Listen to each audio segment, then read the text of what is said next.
Today we're going to be talking about the Supertalker, which is a low to mid tech communication device that's made by AbleNet. It has a digitized voice, which means that you record the speech that goes into the device, and it has a lot of flexibility for those who are developing their communication skills. So the Supertalker has a couple of features that are important because they can grow with the student as they are improving their skills.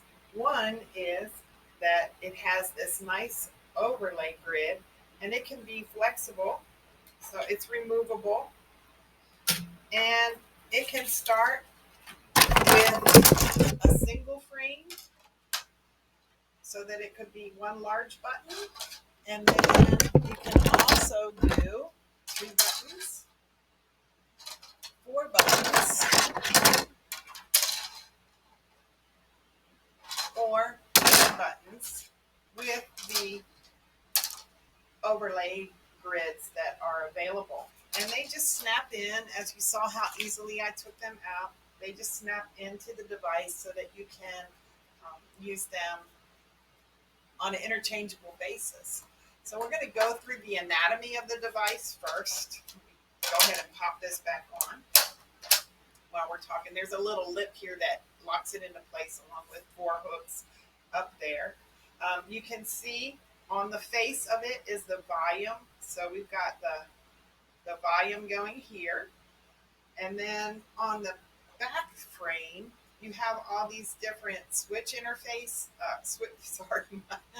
the switch plugs. So you could actually put a switch in and activate it for each message that's on the device. Here you have the little wheel that adjusts which level it's on, because this device does have, let's see, I think 8 levels. Let me see. 4, 5, 6, 7, 8. Yes, it has 8 levels, and that's important when you're doing the programming for you to remember.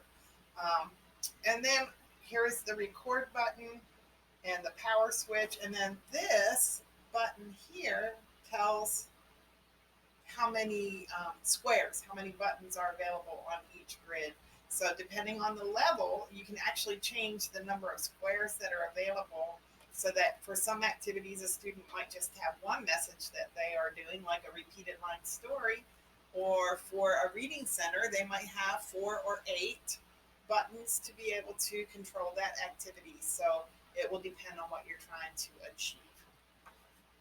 So what you do in order to program this device is you're going to set your level. So let's start with level 1. And I'm going to set it, since I have this overlay that has 8 buttons laid out, and you can see this person opted to only fill in 4 of those buttons. We're going to go ahead and set that overlay in, although the overlay does not have to be in order for you to program the voice. So this was probably as a training to just let them know where some core phrases were, and then perhaps that person was going to fill in some fringe vocabulary in the middle. And then all you need to do to record is press, make sure turn it on, press and hold the record button, and then we're going to press that one, more, not that one, stop, and then press the button, the record button again. And now when we press these buttons, that one, not that one, more, stop. Here we have an overlay that's been recorded on these 8 grids using the method that we talked about, where you press and hold, you press the record button until it comes on, and then you press and hold each button as you are recording it for the duration of the phrase that you're recording.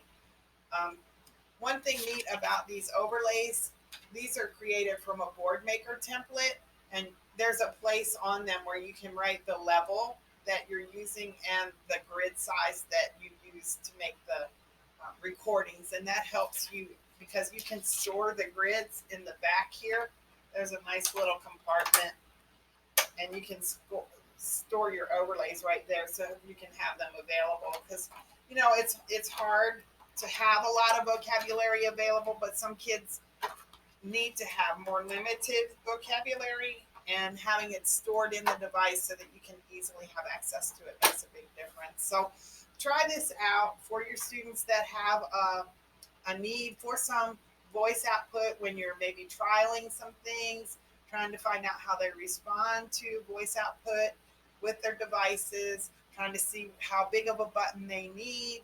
If they need a button that maybe has more tactile clues, you can use some you can use some raised material like glue or some other kind of thing to make it so that it's more tactile for them if they have trouble seeing the icon, so that they can still direct access. So there's a variety of things you can do to make this a usable tool, and I would encourage you to try it out. It's been a really nice tool for us to have at the ready in our classrooms. It operates with just a couple of AA batteries that you put in the back, so it's pretty user friendly. And again, it has different grid sizes so that you can have those different overlays to meet your students' needs.